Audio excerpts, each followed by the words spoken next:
أعوذ بالله من الشيطان الرجيم بسم الله الرحمن الرحيم الحمد لله رب العالمين والصلاة والسلام على محمد وآله الطاهرين اما بعد ناظرین محترم، انشاءاللہ آج ہم عرفان شاہ صاحب کے ایک کلپ کا جواب دیں گے جس میں عرفان شاہ صاحب یہ دعویٰ کر رہے ہیں کہ فدق کی جو پوری کہانی ہے، جو فدق میں جناب زہرا کا دعویٰ تھا اور جو پورے اس سے متعلق روایات ہیں جس میں ان کا خلیفہ اول پر غضبناک ہونا ہے اور اس کے بعد جو اور دیگر نتائج مرتب ہوتے ہیں، وہ سب کے سب وضع کردہ ہیں دو اشخاص سے، ایک ابو العینہ نامی اور دوسرا جو ہے جاحظ نامی۔ تو آتے ہیں ان کے کلپ کو ملاحظہ فرماتے ہیں، پھر انشاءاللہ اس کا جواب دیتے ہیں۔ دونوں اس بات کا اقرار کر رہے ہیں کہ یہ حدیث ہم نے گھڑی ہے، اللہ سیدہ نے جا کے مانگا ہی نہیں اللہ، اور اس میں غضب فرمایا ہی نہیں، حجران کا مطلب ہی کوئی نہیں۔ جی ناظرین، آپ نے اس کلپ کو ملاحظہ فرمایا اور اب ہم جواب کی منزل پر آتے ہیں۔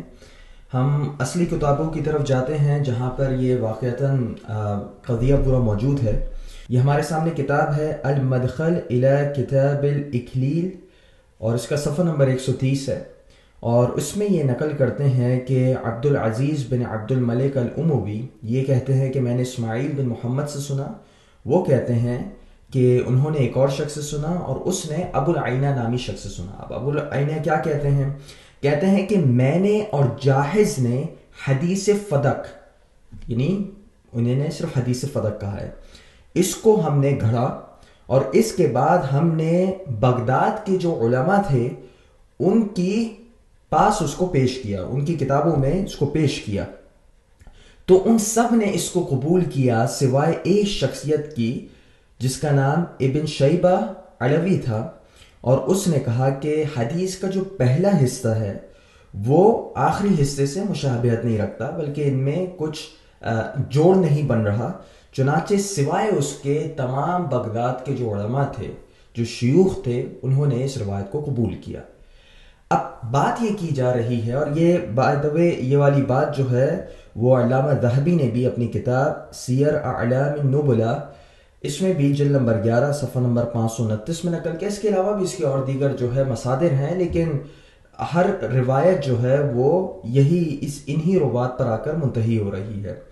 چنانچہ آپ یہ دیکھیں گے کہ مولانا عرفان شاہ صاحب کا دعویٰ یہ ہے کہ چونکہ ابو العینہ اس بات کو خود کہہ رہا ہے کہ اس نے اس کو گڑھا ہے، تو یہ فدق کی جو پوری کہانی ہے یہ سب کی سب جھوٹی ہے۔ سب سے پہلے ہم یہ جواب دیتے ہیں کہ اس روایت کو کرنے والے جو کہانی بتائی جا رہی ہے، اس کہانی کو بتانے والا ایک راوی ہے عبد العزیز بن عبد الملک الاموی۔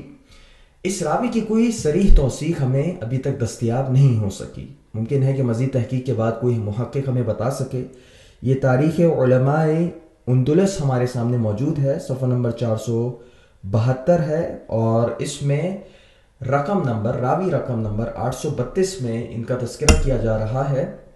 لیکن ان کی کوئی توثیق نقل نہیں کی گئی۔ تو اب ان کا کیا مبلغ علم تھا، یہ کیا واقعتاً ثقہ تھے، کیا واقعتاً یہ قابل اعتماد تھے، اس قسم کی کوئی بات جو ہے وہ نہیں کی جا سکتی۔ چنانچہ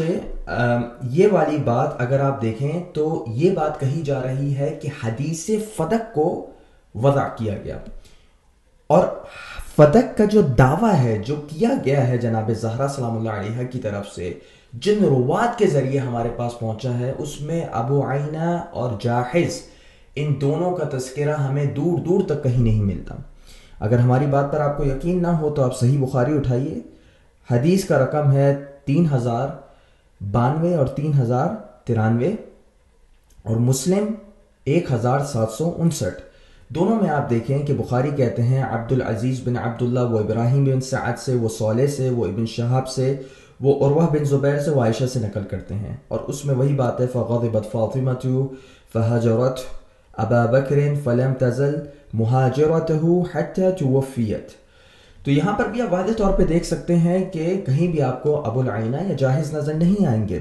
اسی طریقے سے صحیح مسلم میں دیکھیں کہ محمد بن رافع وہ حجین سے، وہ لیث سے، وہ عقیل سے، وہ ابن شہاب سے، وہ عروہ بن زبیر سے، وہ عائشہ سے، وہ جناب زہرا کا پورا قضیہ نقل کرتے ہیں، اور وہ نقل کرتی ہیں اور وہ کہتی ہیں کہ جب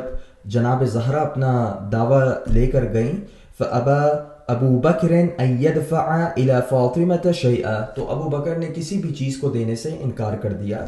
فوجدت فاطمة علی ابی بکر، اور پھر پوری روایت چلتی ہے کس طریقے سے جناب زہرا غضبناک ہوتی ہیں. اس کے علاوہ جو ایک اور جواب دیا جا سکتا ہے،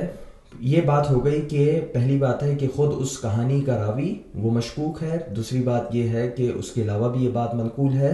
تیسری بات یہ ہے کہ اس حدیث فدق سے مراد کیا ہے. جب علامہ ابن حجر العسقلانی لسان المیزان جلد نمبر 4 صفحہ نمبر 356 میں اس کہانی کو نقل کرتے ہیں تو کہتے ہیں قلت ما علمت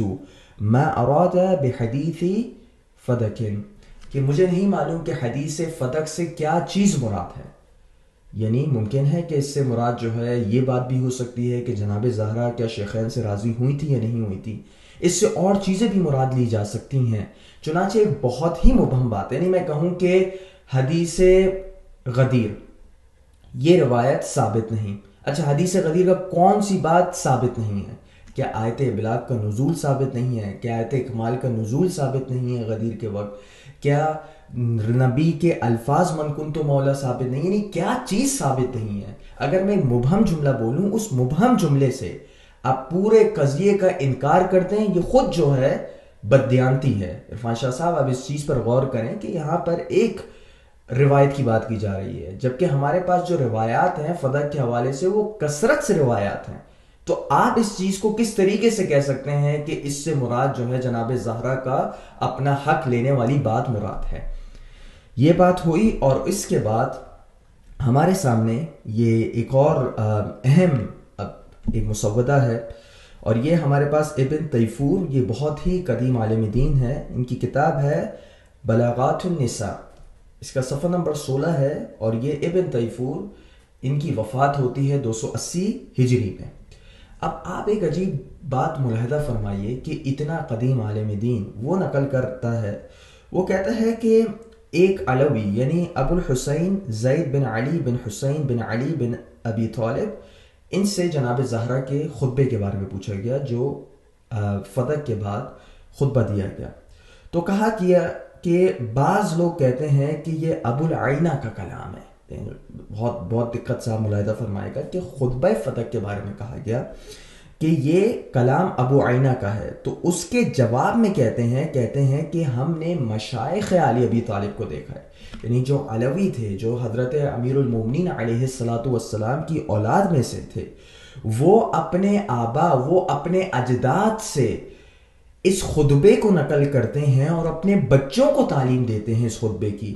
اور مجھ سے میرے والد، ان کے جد یہاں تک کہ یہ منتہی ہوتی ہے بات، ختم ہوتی ہے بات یہ جناب زہرا تک، اس سند سے میں نے اس خطبے کو نقل کیا ہے. اور آخر میں کہتے ہیں کہ اس کو شیعہ مشائخ بھی نقل کرتے ہیں،